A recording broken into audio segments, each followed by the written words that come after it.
Back before many of you people were born or alive, there was a guy by the name of Jim Jones, a very charismatic um,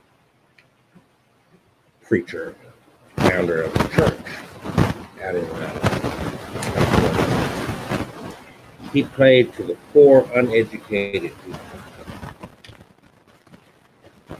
And ultimately, he led them, and that's where we come up with a term of drinking the Kool-Aid. I think most people have heard of Jonestown Massacre. And the ones that, at that point, were so trapped into this that they had no escape. The ones that didn't voluntarily drink of this poison were forced to, at one point, kids, women, uh, horrific event. I remember clearly when those events happened and the pictures of these bloated bodies laying all over. Horrible. There have been throughout history, time and again, and these are referred to as cults. And I think that most people are familiar with what I'm talking about. And mainstream, and what people don't realize when it comes to a cult is that there are what can be referred to as mainstream cults. A mainstream cult are not usually identified for what they are, a cult. Religion, in its very makeup, is a form of a cult. Anytime you're dealing with something of the supernatural, to the degree that you allow that belief in the supernatural, and you're dealing in every instance of the supernatural, you're dealing with some man's interpretation of the supernatural every time. That's why it's so important to them that you belong to a church, that you get in that church. You've got to go to church or the devil will get you. There's a sign that's been prominent just north of Montgomery on I-65 north. Go to church, the devil will get you. And of course, the emblem of the devil is this red horned figure with a tail, and nothing like the biblical description of the devil, by the way.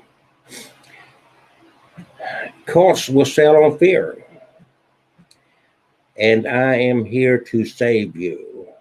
And anything out here outside of this cult is going to be bad. It's going to be misleading. It's going to be against us.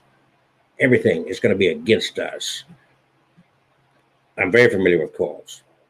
Back in the 90s and around that area, I worked with and counseled and coached people coming out of cults in a variety of different religious addiction. We live in a state that is driven by the cult of Christianity. And a lot of people, oh, don't call it. It is a cult.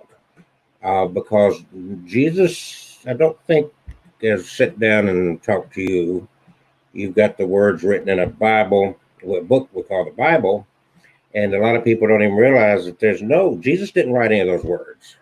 There's no eyewitness accounts of this Jesus, period. There's not. The first book, Mark, of the Gospels was written some 70 some odd years after the supposed death of this Jesus. So there's no eyewitness accounts of this Jesus. Nobody that ever saw Jesus ever sat down and wrote any of this material about this Jesus. It's all interpretations of stories. And it's just the same way with interpretations of anything to do with supernatural. It's not natural, it's supernatural. You don't understand it. You're dealing with something you can't quite put your hands on, but you have created, or somebody has planted in your head, this belief. And it's so firm in this belief that you will do things that otherwise rational human being would not do. That's where we come up with a lot of things that's been going on in recent years and throughout history. It's not new. This has gone throughout history. What rational human being would do what the church leaders did during the Inquisition? That was based on interpretations of, by men, of what this unseen deity, this this supernatural force, dictated to them to do. Who has the right, or who has the ability to convey to you, oh, God spoke to me, I've got the message, let me write it out here. The common thing is I was driven or led by the Holy Ghost or the Holy Spirit. And based upon what makes us feel good, something that grabs us, we will buy into this version or that version or that version or that version. Now, the Bible gives birth to thousands of different denominations. And even among those denominations, they cannot agree. The reason I'm talking about these cults is because it's not always just a religious, God thing. There are other types of cults.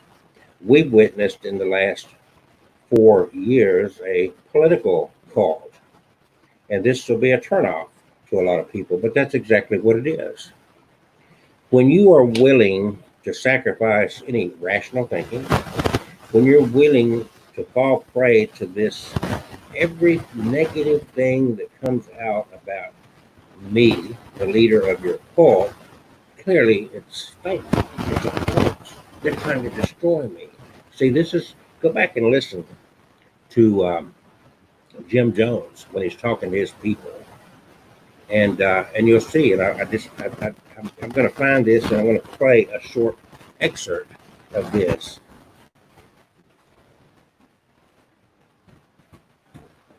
And it's here. All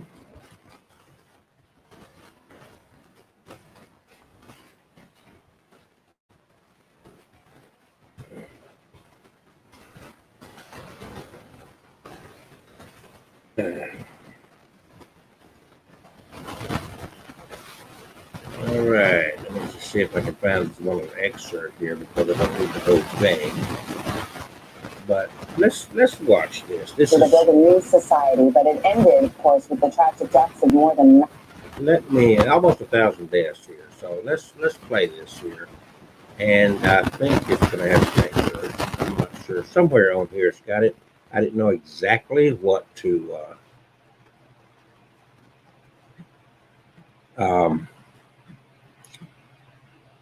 Search for in that wording,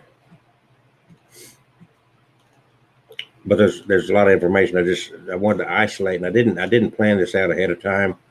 Something came up, and as usual, I want to anyway. Let's watch this real quick, and I want you to pay attention. So I'm going to get over here, and we're going to just tune in for just a moment. All right. And we go to audio here. Okay, so here we go.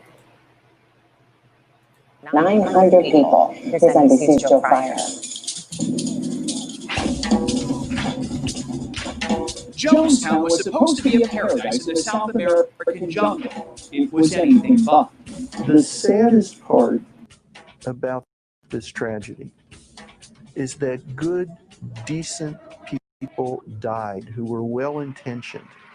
The story begins in America during the 1970s when Jim Jones created a religious movement called People's Temple. The charismatic minister fought for civil rights and had a multiracial family.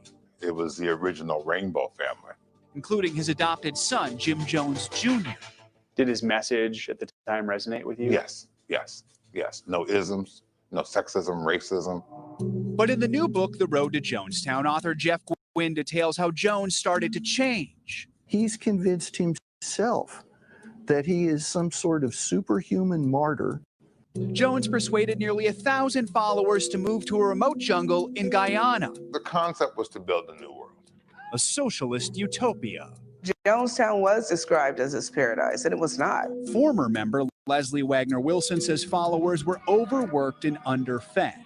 And then as time wore on, I realized that there was no future in Jonestown. Jim became increasingly paranoid. Jones was obsessed with revolutionary suicide. He felt followers should be prepared to die for their cause, even having them drink fruit punch he claimed was poison. Only after most of the people drank the liquid, he tell them it's not poison, I was just testing you. In November 1978, a concerned congressman, Leo Ryan, wanted to investigate, accompanied by NBC News. While some followers praised Jonestown, others wanted out. What is your wish today? To go back home, and where's home? U.S. As the congressman left, he took factors with him, angering Jones. People play games, friend.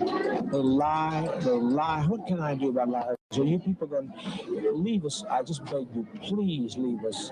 He ordered gunmen to follow the group to the nearby airstrip,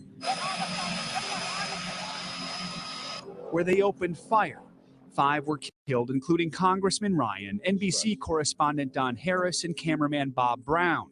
Sound engineer Steve Sung and field producer Robert Flick escaped, as did Ryan aide and future Congresswoman Jackie Spear. Back at the commune, Jones gathered his followers for a final sermon. We've had as much of this world as you're going to get. Let's just be done with it. Let's be done with the agony of it. This time, Jones served a punch spiked with cyanide. More than 900 died, 300 of them children. Jones shot himself.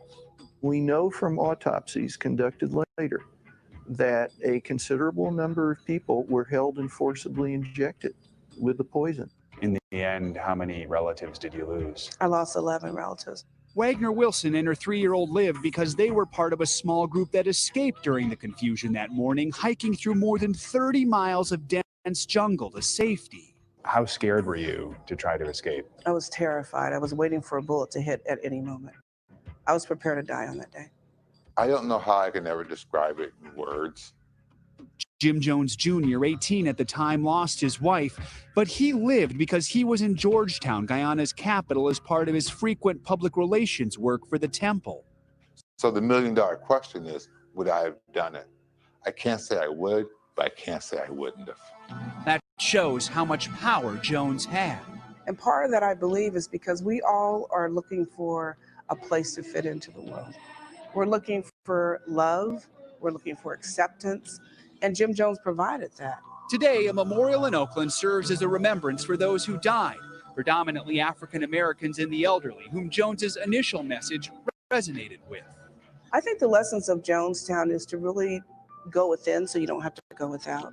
It's better to live for a cause than die for it. Despite what happened, the minister's son still goes by the name Jim Jones Jr. I'm proud of the upbringing and the education I was given. That's a lot to be proud of. I also have to accept the horrific tragedy that my father caused, but he caused it, not me. For Today, Joe Fryer, NBC News.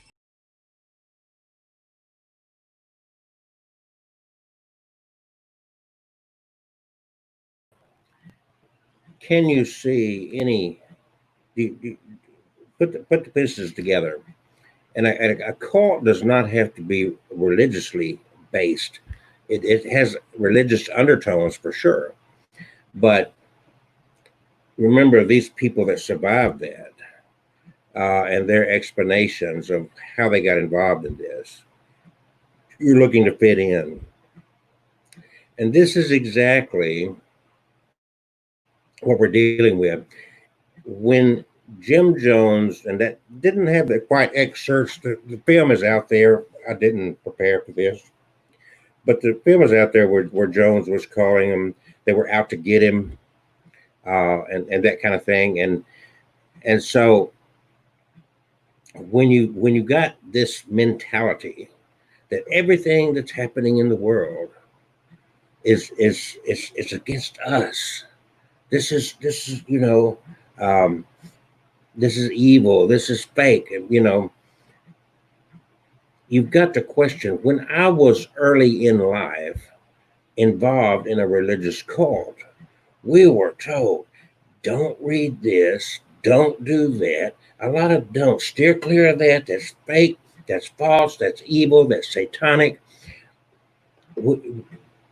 My problem is that it's like, what if I've got truth? Why am I scared of it?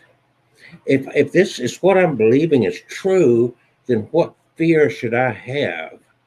So I questioned why I was always taught this is wrong, this is fake, just on and on and on, all this negative talk about all this quote unquote worldly stuff. You get these same undertones, not even undertones, it's just directly in your face with Donald Trump and his political movement and his faithful followers. They've got the red hats.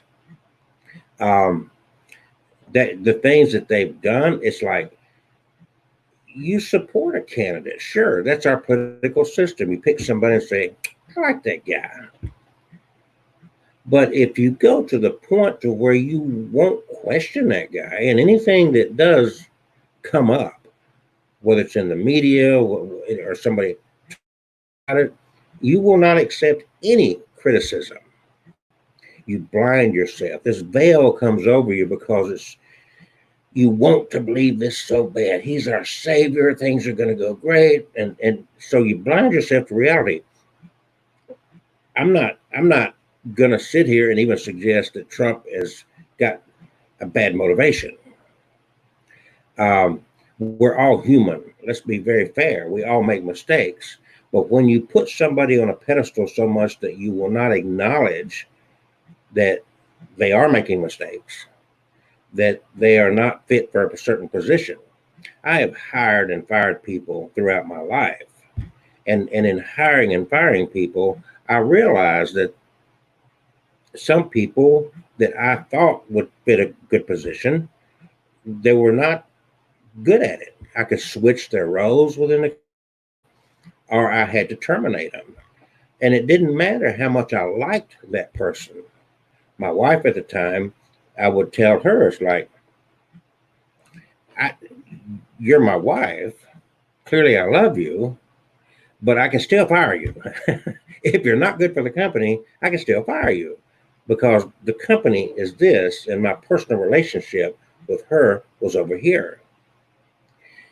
When you get this cult-like mentality, then you can't.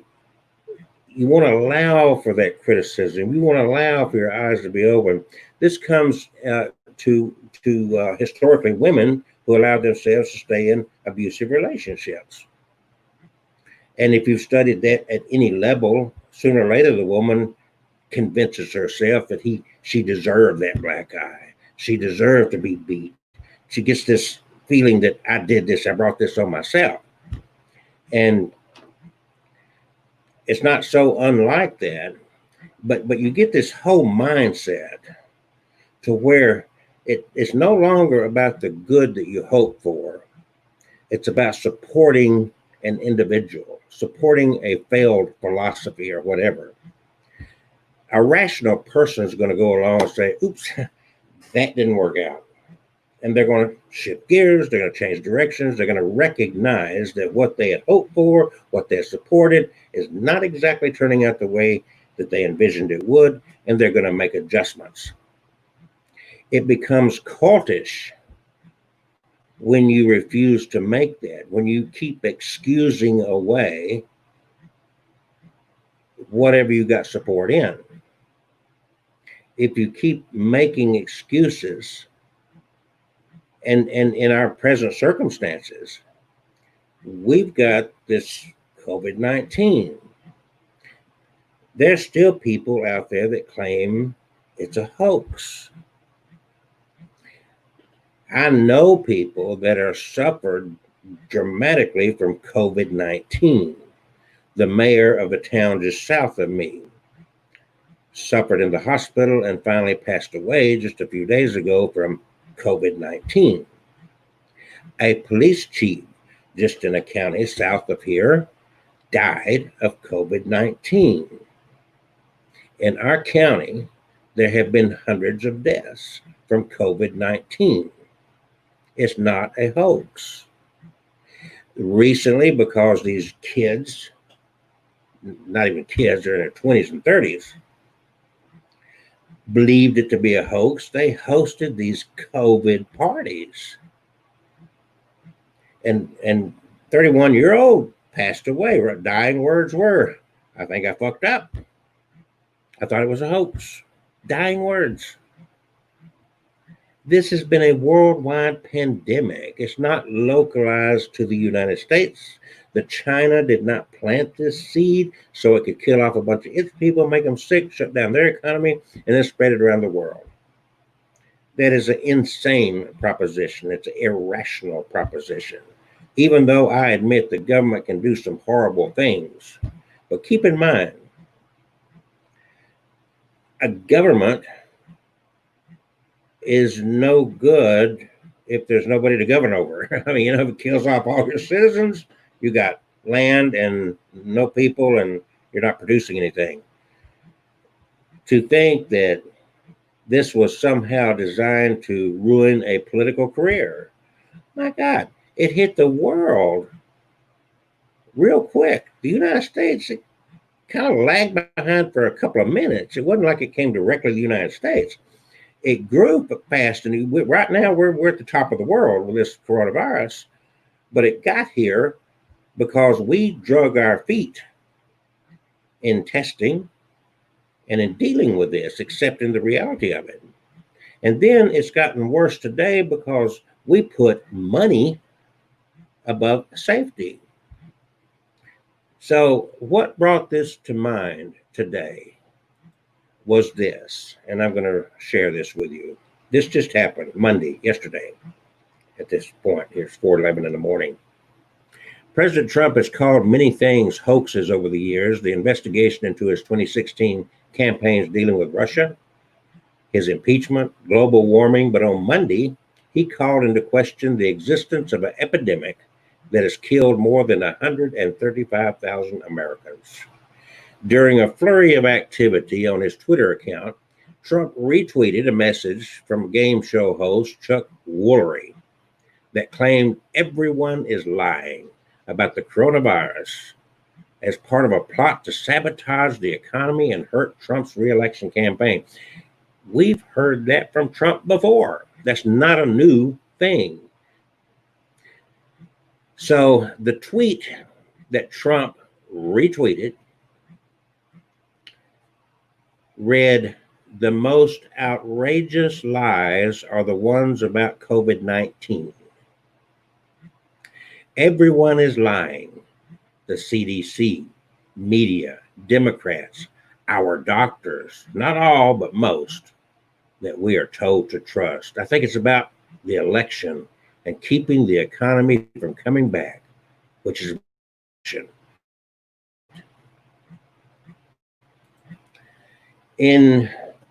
I just learned today that the vet that I take my little dog to, and I just had been there a couple of weeks ago, and they were really extremely, as far as their operation was concerned, going to great measures to protect everybody that was there, because I just had taken my dog there 2 or 3 weeks ago.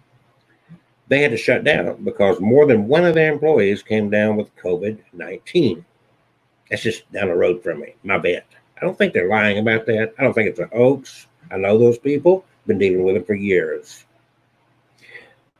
I don't think they got COVID-19 from somebody coming into their establishment, because they had set things up pretty good. And they didn't allow you to come in until they had a room. You would sit in your car, just like you would at a medical office sometimes. You would sit in your car until they had a room for you to bring your pet in. What they did have in there, and they've always had, is 2 or 3 young ladies, the reception lady, who's a middle-aged woman, and of course the vet. I would have to say that some staff member in their evening and off time has socialized in a way that they were carrying this virus and being asymptomatic, didn't know it. Now, how did they find out they were infected with COVID-19? Somebody showed up with the symptoms. Very good friend of mine, I've known for decades, didn't take it serious. She had done work at a bar, decorations, different kinds of stuff. That was her whole social life, working for this couple that owned a couple of bars in the Birmingham area. She mocked the mask thing like a lot of people do. In fact, she called me last evening concerned. She has been violently ill for about 10 days. She's finally feeling better, but she's still concerned because she didn't take it seriously. She said, can this come back? I've got a little bit of a cough. And so she's going through all this because she didn't take it serious. She was on the bandwagon with these other people that it's blown out of proportion. If they didn't use the word hoax, the media is exaggerating everything. It's not that bad. So this is where we are, and the numbers are growing astronomically. In the United States, as of July 13th, there were 3,296,599 cases. That means the day before, there were 60,469 less cases. In 24-hour period, there were 60,469 new cases. Total deaths in the United States, 134,884. In one day in the United States, there were 312 new deaths. Now, you got people, and I just defriended. I get tired of this crap. I get tired of arguing about it, dealing with people that don't want to think. I'm going to keep putting this material out. I just want you to think. I want you to wake up, because this is cultish. It's just insanity. There are people out there, well, you look at this, and they posted something about, they admitted right there that they're, there are other reasons they died. They're just sticking COVID-19 on all these death certificates. Oh, God. Yes, a lot of the deaths occur in people that are older. Older people generally have pre-existing conditions. The COVID-19 has exacerbated those conditions. The one thing that COVID-19 seems to do, we still have this learning curve. This is new, 6 months. We've been looking at this. So we've got a lot to learn about this. But it affects the respiratory system. They've just recently discovered, doing autopsies, that the body's full of blood clotting. So it's all about oxygen. Your blood's got to receive oxygen. That's the whole way this functions right here. You breathe in, and it eventually gets oxygen into your bloodstream, which carries it out throughout your body to keep you ticking and healthy. So as you go along, and it affects other organs in the body. So there's perfectly healthy people that died from it. There was a 41-year-old Broadway actor that just died. He had lost a leg, he'd been through hell, and he finally died of it. COVID-19 creates a situation to where it starves organs in your body. It can affect this, it can affect that, it can break your kidneys down. Technically, you could say the kidneys fail. But see, back in the 80s, I did volunteer work at St. Vincent's Hospital in Indianapolis, Indiana, during the HIV epidemic. We're right at the front of it. We had limited knowledge, and we were, I remember at that time working in that lab, and we would have test tubes of blood that they had drawn from individuals at the hospital for testing. And I think that one of the tech's gloves had ripped or something, and his skin was bare, and he spilled some blood on his finger, and it freaked him out. He said that's one of the hazards of my job, because he was afraid that blood just getting on his hand was going to infect him, because he didn't know. That's where we are with COVID-19. We know it's killing. We know if you look at HIV, It attacks the immune system, it attacks the body, it breaks this stuff down. Technically, you could write down kidney failure. What caused the kidney failure? HIV. The same thing. Lack of oxygen. What caused the lack of oxygen? COVID-19. People look for reasons, and it's just really, just like I said, it gets into this cultish mentality to where you just want to believe because you have already bought. See, these people have so invested so much of themselves into supporting Trump that they just have a difficult time stepping back any. And I know how this works in a cult, because once you've invested so much of yourself into a belief system, it's not easy to walk away from it. It's not easy to stand up and say, Jesus, man, I was wrong. You want to look for other reasons. And that's where, the first signals that came up with Trump and all this was when every piece of news out there was fake news. In fact, fake news so much that he supported the start of some other news network because you can't find any other news. It's CNN's fake, ABC's fake, NBC's fake, MSNBC. All this is fake news. He supported Fox News for a while until some of them started questioning him, and then all of a sudden Fox News wasn't the glorified media that he originally went for. They were guilty of some fake news as well. That's the first sign that there's a problem. If everything negative comes out, anything critical comes out about this individual, it's fake, it's an attack, they're trying to ruin me, and those kind of things. It's like, hold on. This is, everybody's out to get you. The world is against you. It's really sad because we're at a time where this coronavirus, and I will say forever, and I've said it before, this virus has not ruined President Trump. The response given to this virus has ruined President Trump. The faith in him is dwindling away. There are still some. Now, here I am in Alabama, and these politicians around here are so right-wing, they are blinded to the nth degree. They're so afraid that the other party is going to take over. They're not going to give up their loyalty, no matter. And if you go back and listen to the words of Trump, and this is facts. When he was running his 2016 campaign, he boldly said, I could stand in the streets of Manhattan and shoot somebody and not lose a vote. That is cult talk. That is saying my followers just believe in me so much they'll let me get by with murder. That's basically what he was saying. And the problem is he was absolutely correct. That's the issue with that. He was absolutely 100% correct. Now there are people sick and dying, and the United States is leading the world in coronavirus.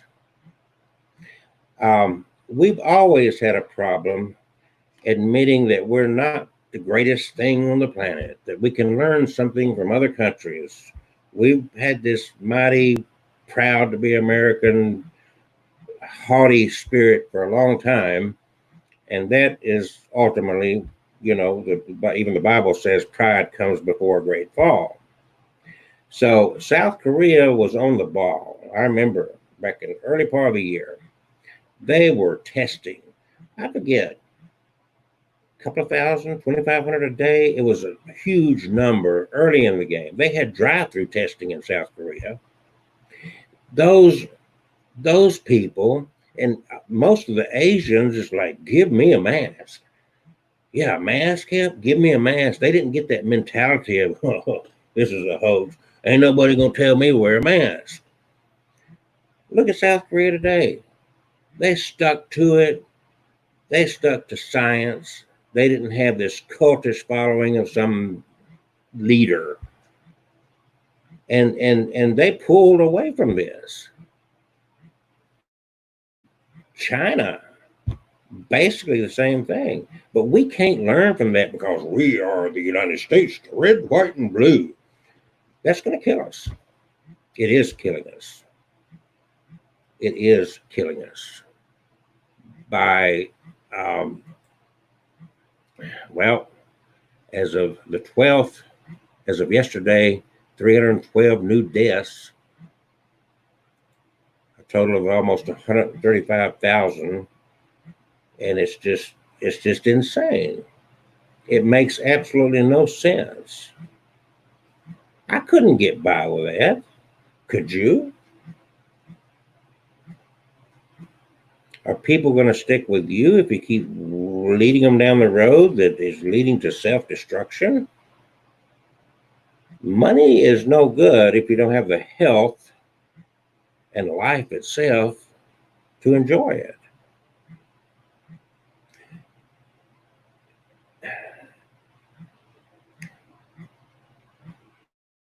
Early on, Trump made a visit to the CDC in Atlanta. And he stood there with at the CDC, of course, no mask on.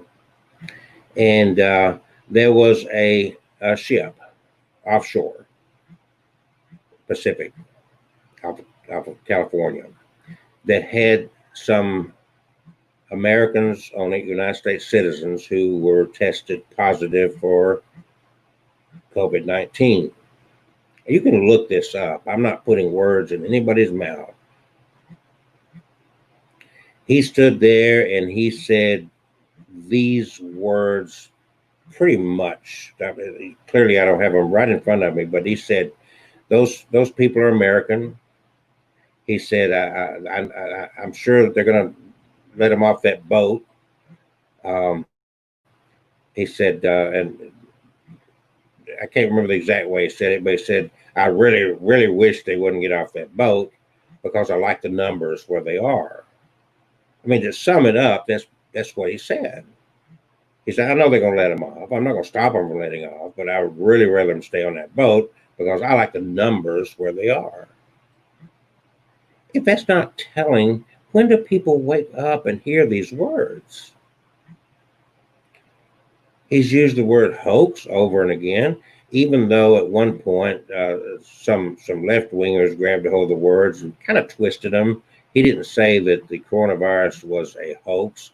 He said that the Democrats were making our response to it a hoax, something like that. He kind of, as a play on words, but his followers hear certain things. You've got today an element in our society that ignores, that still thinks this is a hoax, this is not real, it's blown out of proportion. Only 1% die. Well, there's over 300 million, pushing 400 million people in this country. 1% is how many? 3 million people? That's a pretty substantial death tally, isn't it? Even 1% is pretty substantial. And that don't even count the number of people that suffer this illness. And I personally know, and it's interesting, 2 months ago, I didn't know anybody that had COVID-19. Now I know several people that have it. And our political leaders in this Shelby County are too weak to stand up and say, you got to wear a mask. They just say, we really encourage you to wear a mask. As two of them sat there without masks.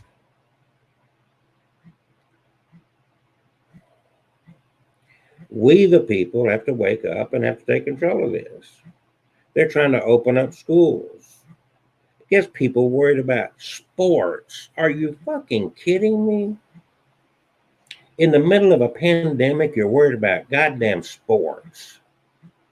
When do people, you talk about spoiled, ignorant people, that's where we are. Are they going to make them wear a mask when they play soccer? It's like, they shouldn't be playing soccer. Sports is not a requirement in life. Selma, Alabama, of all places in the state of Alabama to have any sense, Selma, Alabama has chosen to not open their public schools up this year. Smart move. Not only are you protecting your kids from spreading and getting sick, you're protecting yourself because the kids are going to school with all these strange school kids. They could bring it home to you. They could bring it home to grandma, grandpa. The example I used a couple of 3 months ago in regards to the numbers that people don't get.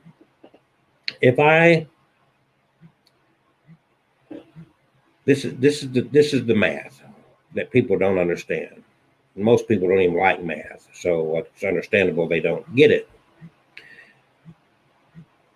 So I'm going to give you a proposition. I want my grass mowed, lawn care done every day for a month. I'm going to offer you a choice of 2 different ways I can pay you. One is I'll pay you $1 million up front. Here's $1 million. Just take care of my lawn, my bushes and whatnot every day for a month. There's $1 million. The alternative is that today I'll pay you a penny and I will double that every day for 30 days. Tomorrow will be 2 pennies. Next day will be 4 pennies. You see where it's going. Which one of those would you take? Think about it. Unbelievable amount of people say, I'm taking $1 million. Put the math to it and see where that 1 penny takes you in 30 days. You'd be giving up millions of dollars to take that 1 million because all you heard was the penny. That's all you could focus on. Oh, a penny? Are you kidding me? I want $1 million. But that penny being doubled every day for 30 days outdoes that million all month long. You can figure it out for yourself. Because that penny being doubled 1 today, 2 tomorrow, 4, 8, 16. When you get up into the dollars, boy, it goes. Bam, it grows quick. And then you run in 30 days, you're up into millions of dollars. And people don't see that. They don't like math. Math is troublesome. But math can resolve a lot of these heavy. It really can. But that's the virus. That's the virus. You look at it today and say, that's what happened when it first started out. Trump says there's only 2 cases. And then there's only 15 cases in the entire United States. We got this kicked. That's what he's saying. We've got this kicked. Now where are we? Yeah, that penny kept doubling. We held it off for a minute because we shut down. For a few weeks, we shut down. So we held it off a minute, and we opened back up. And now that penny's doubling, and everything's doubling every day to where now, what happened? We started with 15 cases, 2 cases. Now we're at 3,296,599 cases as of yesterday. Who knows what it's going to be today? We're up to 134,884 deaths confirmed as of yesterday. These numbers keep growing because that keeps doubling. You see what I'm saying? That's the math. Put the math to it. This is where it's like people saying 1%. Yeah, it's only 1% dying of this. This COVID-19 is new. They call it novel coronavirus. The word novel means new coronavirus. There are, and these memes and this fake news being spread all over social media about, oh, coronavirus is nothing new. There's coronavirus been around for years. Different types of coronavirus. This is a novel coronavirus, meaning it's a new coronavirus. Still not certain as to the exact origins. Still don't have a vaccine. Still don't have a cure. It's still killing people. Clanton, Alabama, the mayor, just died of COVID-19.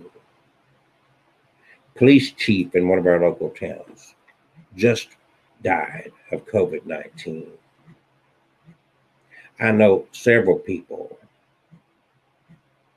Bar 31, Vestavia. Oh, they don't want this out. They're worried about their money.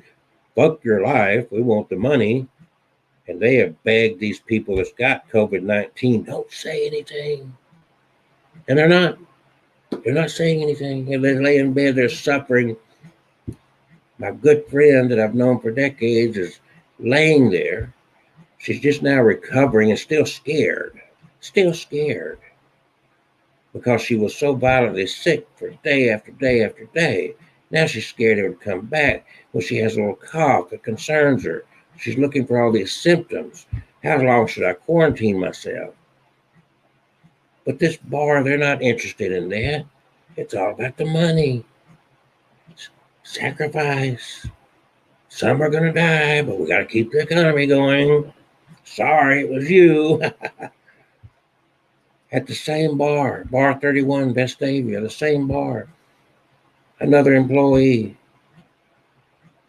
A week ago, it started out with, ooh, I can't taste anything. I sense a smell. Now, violently ill. But don't say anything. We got to make some money. Fuck you, my bank account. Pretty sad. It's really pathetic. Now, bad. Countryside. Look it up. Countryside bad. Montebello. Right down the road. On 119. Going to Montebello. Right on the right down there. They were going to extremes.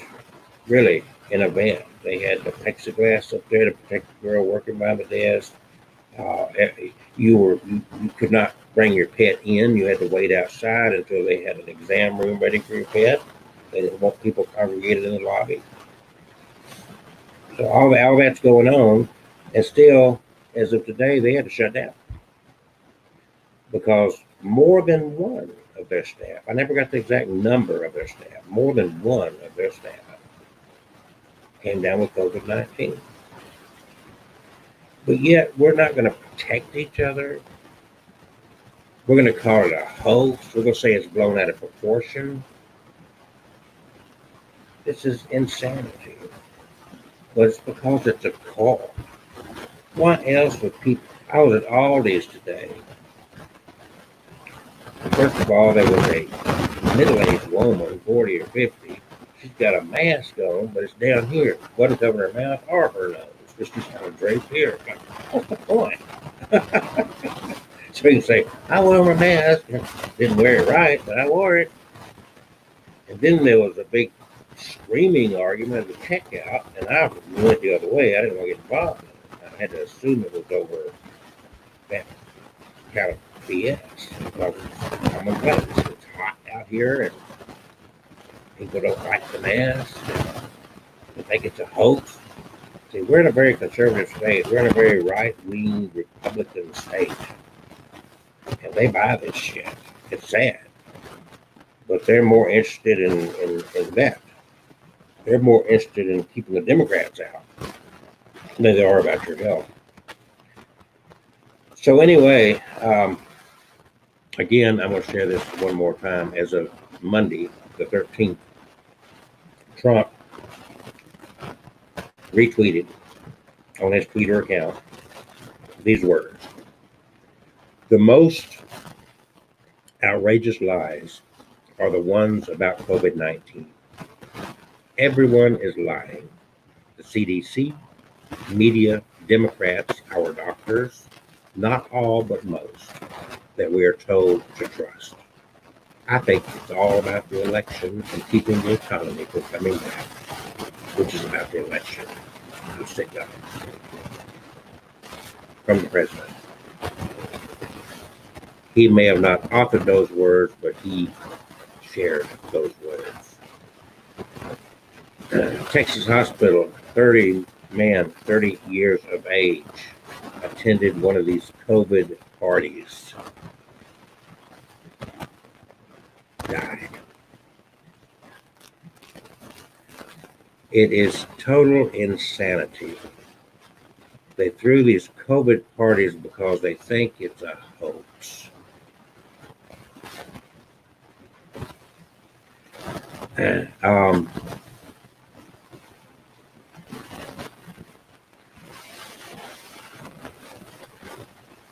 it's really a sad state of affairs in the 21st century that we are in such a situation.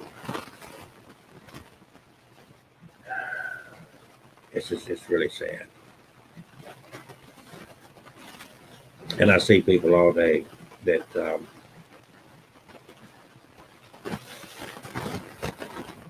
they just don't. I don't get it. But it's like it falls in line with a cult because you just against all odds. So I had read a report earlier about I think a lady, unless I got these confused, but her dying words, she was like 30. Her dying words were, I think I made a mistake. I thought it was a hoax. And that was said right before she died. Really, really, really horrible. Horrible, horribly sad.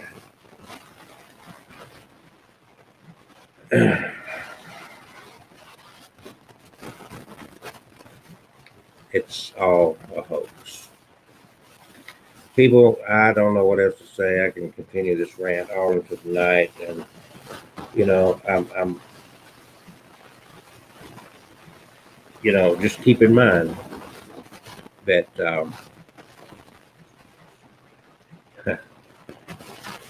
right here, I just want to cover this one more time. This is what Trump just put out again, right here. He tweeted this from his Twitter account. The most outrageous lies are the ones about COVID-19. Everyone is lying. The CDC, media, Democrats, our doctors, not all but most, that we are told to trust.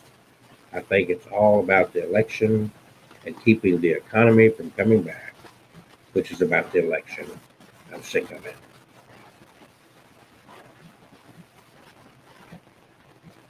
That, my friends, is if you haven't woke up yet, you should wake up now. Now, on a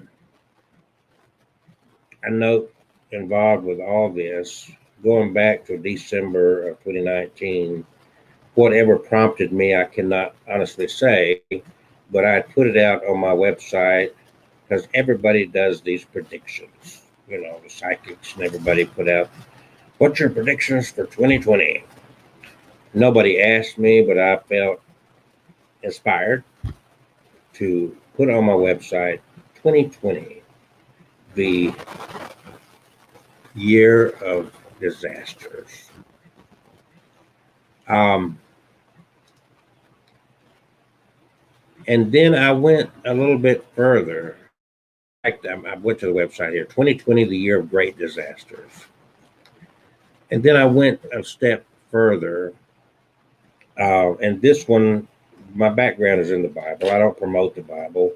I don't promote Christianity, but that is my background. That is where my studies were heavy in.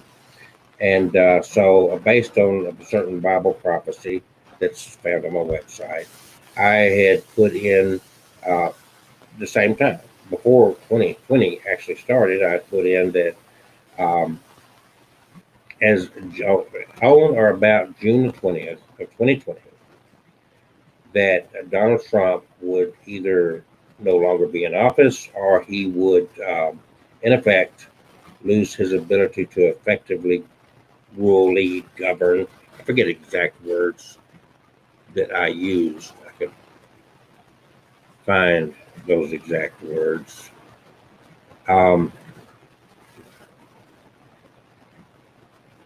He ran, and the on the word great, on or about June 20th, 2020, Trump will either be out of office or effectively have lost any ability to conduct the role of president. That's what I wrote.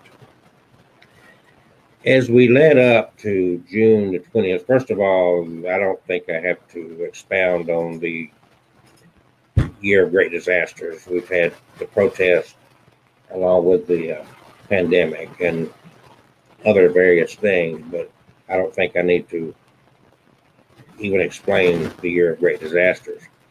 June the 20th. So the shutdown of the economy of trying to get control of the spread of this virus. Uh, Trump was losing his patience. He was encouraging everybody to open back up. We've got to do this, the economy, blah, blah, blah. So opening things back up. And so he wanted to restart his rally for presidency because he had lost a lot.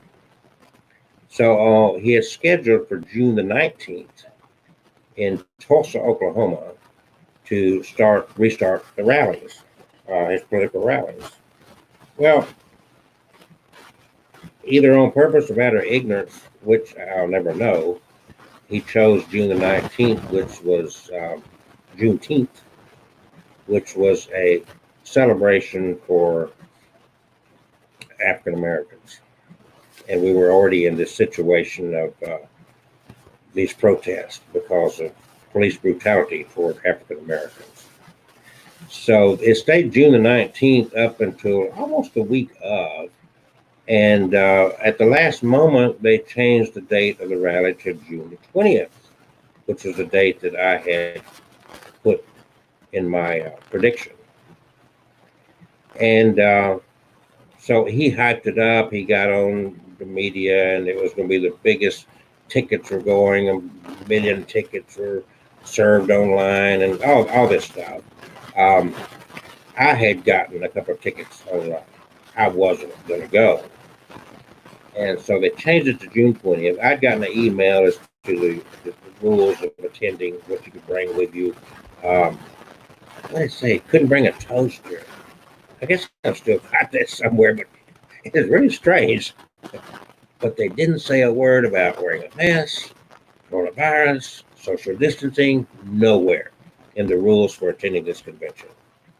June 20th.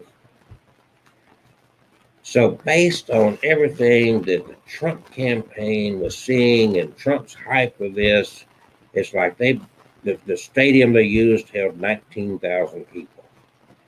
And they decided that there was going to be an overflow, so they built a stage outside to where Pence and Trump was going to talk to some 40,000 people that couldn't get into the auditorium. So they were suggesting that some 60,000 some odd people would be in Tulsa to hear them speak. Within a couple of 3 hours, of the time that they were supposed to speak of outdoor, there was not a couple of dozen people there. So they decided this is not going to work out. So they just went ahead and canceled the outside part of the event and started breaking that stage down. Trump is on his airplane coming from D.C. to Tulsa. He learns not only about that, he also learns that 2 of his campaign staff have come down with COVID-19. And they're being quarantined in a motel room in Tulsa. Then he gets there, and this auditorium that holds 19,000 people had only 6,200 people in it. I'll never forget the picture. First, and if you watched any of it, you saw that the reaction he got from his crowd was really, they were not as excited as they were in earlier rallies. They reacted, but not in a strong way, you know. He spent a lot of his time berating liberals and berating other people. That's his nature. He built his base on negative comments about others. He's always done that. But anyway, the picture of him arriving back at the White House lawn was a man that was totally defeated. June the 20th was a big turning point in his presidency, and it's gone downhill dramatically since then. Living in Alabama, which has been a strong state in support of Trump, it's quieting down. It's muffled. I know some people personally who had Trump stuff on the banner of their Facebook social media that they were strong supporters, and they have totally flipped. The majority have just quietened down. They just don't verbally go about praising Trump the way they did. So that was a turning point, and this this entire thing, and then him coming out today, which is July the 13th, yesterday, and retweeting that about this being a hoax. I think that it speaks for itself. Um, Biden don't have to try. Trump's defeating himself. Biden don't have to try. That's my opinion. We are building up, and I will go to another prediction, and it's already started. It's not much of a prediction when it's already started. California's already gone back into high lockdown mode. Alabama's going to drag their feet. We always do. That's Alabama's nature. We're none. I mean, we're just stupid. That's all. The only way I know to put it. We're not smart. So, but eventually everything's going to go back into lockdown. The CDC and other scientists had predicted early on that if we didn't handle this right, that we were going to see a very, very horrible winter. That not in terms of cold and ice and snow, but in terms of dealing with this pandemic and the economy and all everything would affect. A lot of businesses have already been forced to close down, which should demonstrate to us that you're not the only one that mismanages your money. You're not the only one that does not manage your money good and you don't save. If these well-known companies, well-known restaurants that are packed and you would think they're just rolling in the dough, if they can't survive a few weeks of a lockdown, then they clearly are not dealing with their money very effectively. But that's the way of corporations. They don't run on big bank accounts. It goes into the CEO's pockets. It goes into stockholders' pockets. And a lot of these companies are running on borrowed money. And that's when you wake up and realize these companies are running about the same way you're running at the end of the day. What we need to be prepared for should be a wake-up call. This is going to happen again, what we just went through, and it's going to happen again this year. It's not going to be way off in the distance in another generation, 100 years from now. We're going to go into another lockdown. For those of you who have been able in the last few weeks to get back to work, whatever you're doing, beauticians, working in a restaurant, whatever, you need to wake up and you need to prepare yourself ahead of time for what you're going to do. You're going to have to shift gears. You're going to have to change your way of life. You're going to have to change your mode of making money. You're going to have to start examining now. Don't wait. Figure out something you can do, even if it's sitting at home, working on the internet, selling online, anything like that. Think of something that you can do to keep your head above water. Yes, you're going to make some sacrifices. Like I said, these people worried about sports. Fuck sports. God, you got to get real. This is serious. This is not about football, baseball. This is not about any of that shit. This is not about concerts. This is not about entertainment. This is about now survival. This is real. So you got to get beyond all that bullshit. Set that aside. If you're talking about your child and sports, you got to get your mind right. You're not there yet. You're way off base. So you got to sit down and get real about this because we're about to go through this again. In fact, we're going to go through it in a more major way than we did back in March and April and May. Now we're going to really go through it, and it's going to be a lot harder than it was in those 3 months.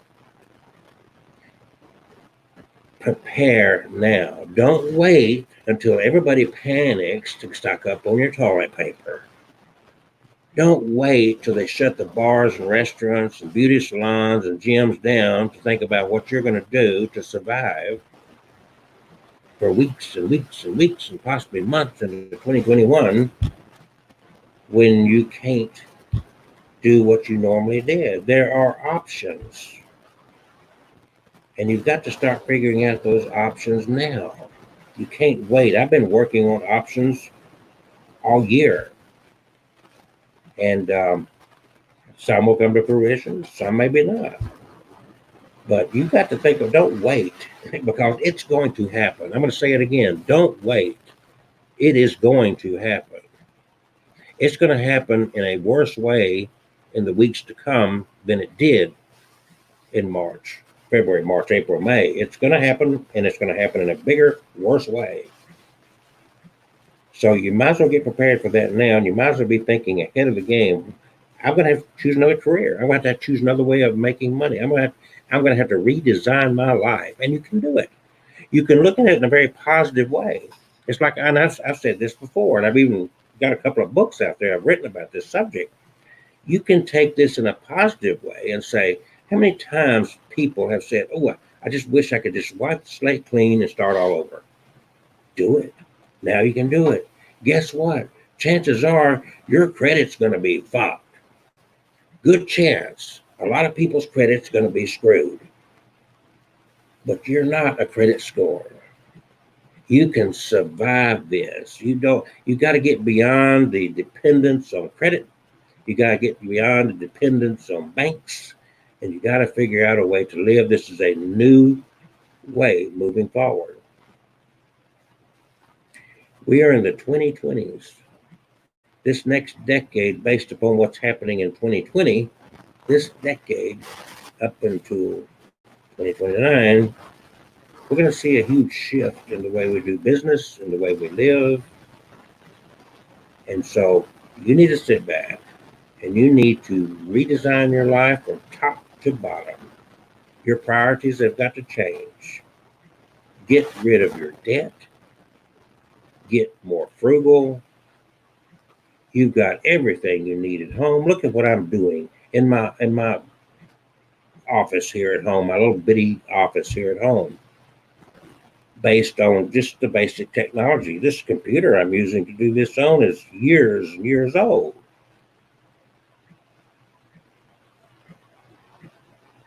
Use your head. Don't wait. It is going to happen.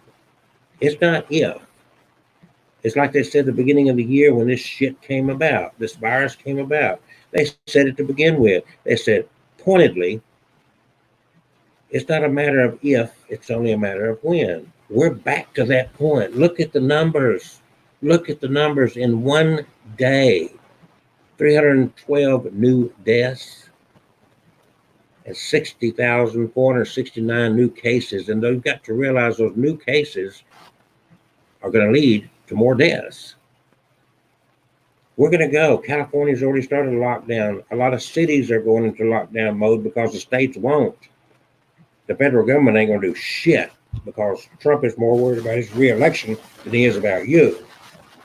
He don't care if you sink as long as he rises. So that's the warning you've got to deal with now. Don't wait, because it is going to happen. Don't wait to redesign your life now. You might as well get with it now. These people got this comfort level. I've seen it. I just don't get it.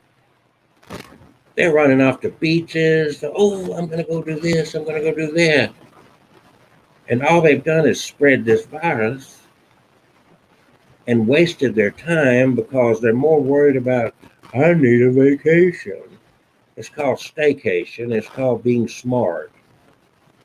Let's get through this. Redesign your life. Let's take control of this event and still allowing it to control us. Take control of the situation and still allowing it to control us. Use this time to reinvent yourself and what you do based upon the present circumstances.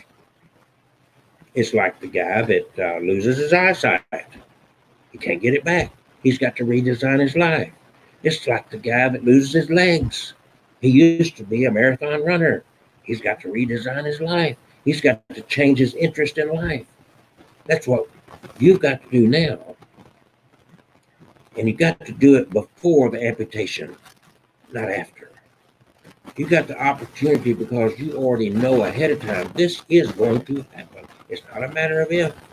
It's not even a question of when anymore because it's already starting now.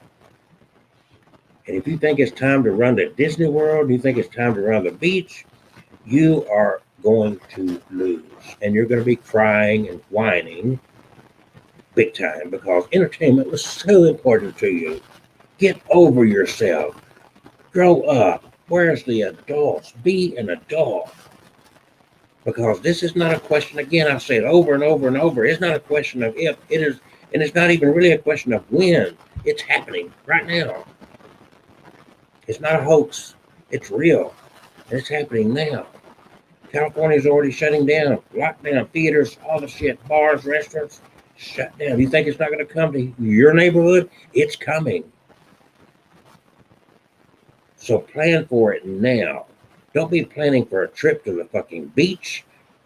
Plan for what you're going to do during that dead time. How are you going to survive? That's what you need to be thinking about. So you don't get into it like, oh God, what am I going to do? The government shut us down. No, coronavirus shut us down. We just reacted to it to protect ourselves, to protect lives, to protect health, which we should do, because all the economy in the world, all the money in the world is no good if you're dead. And all the money to do all these entertainment things are no good if you are deathly ill. Don't be stupid. Wake up. See what's going on. Be an adult. Grow up. Be a fucking adult. Teach your children some responsibility. I'm sorry, there's not going to be any sports this year. Get over it. I'm sorry, there's not going to be a vacation this year. Get over it. This is life. This is real. This is not a joke. I'm pleading with you for your own good. I'm an older guy. I don't have to be out here spouting off to you at 5 o'clock in the morning. What in the heck? It's not necessary. I don't have to do that. I don't have to spend my time with this. I don't know who's listening to me. I'm just trying to wake people up because I've had a little life behind me. I hope I've learned something in life. And I'm trying to share a little bit of that experience, a little bit of this thought with you. Fuck the politics. Set these politicians aside. They want the vote. Okay? Get over that shit. This is not about Donald Trump. This is about you. It's about your mother. It's about your grandmother. It's about your son, your daughter, all the above. Just because the state is so stupid to want to send your kids back to school does not mean you have to send your kids back to school. Take charge of your life and do it now because it's going to happen. Wake up. It's going to happen. Don't live in denial. It's going to happen. People are starting to wake up in different parts of the country. Alabama may be slow. We may be pretty stupid and dumb down here. That's going to happen. It's going to happen. It's going to have to because look at the numbers. There's no way around it. The numbers are worse now, and it's exponentially. It's growing and growing. It's worse now than it was back when they locked us down before. So get ready. Get yourself ready. Get the mindset. Get your mind off of entertainment. Get your mind off of sports. If you need entertainment, you got computers. You got the internet. You got TV. You talk to each other. Teach your children something to be an adult, to be responsible. Being responsible means, around the world, this thing is going on. There's not going to be a vacation this year. There's not going to be sports this year because this is dangerous. So we're going to sit home. We're going to do something that we haven't done in your entire life, or maybe since you was a little baby. We're going to sit down and we're going to talk. We're going to share stories. I'm going to tell you about my family, your family. Yeah.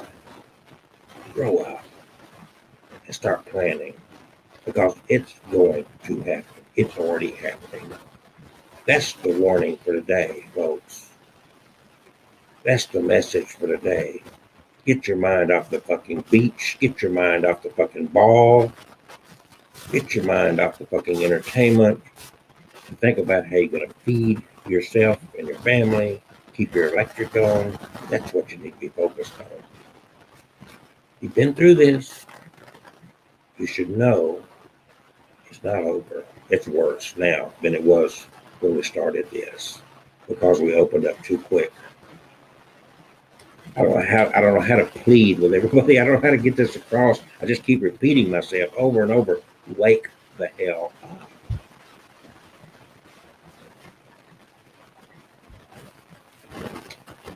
Folks, be adult. Quit being little children. That's the problem we got. There's no adults left. I'm out. Wake up. Share this message with everybody you care to share it with. And it's not a question of if. It's going to happen. And if you're too stupidly blind to see that, I don't know what to tell you. Because when we went into this before and we were starting to flatten the curve, it was less serious then than it is now. But we got out of it too soon, and look where we are. Look at the numbers. Quit listening to the politicians. Look at the numbers. They're not fake numbers. Look what's going on around you. It's not lies. It's not a hoax. It's real. It is very real. And if you think that the last lockdown hurt, the next one's going to hurt worse. But you've got a moment to be prepared. You've got a minute to be ready. Get there now.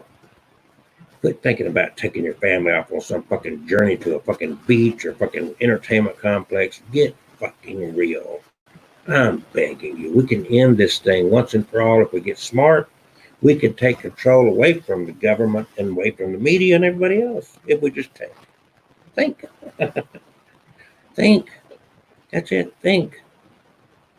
Because it's not if. We're on it. California's already shut down. Alabama may drag their feet, but we're gonna shut down Alabama. There's no way around it because things are worse now than they were when we went through the first shutdown. So I'm pleading with you. Thank you very much. Think. Share this if you care. Make people think. Wake people up. That's all I can say. Have a good Tuesday.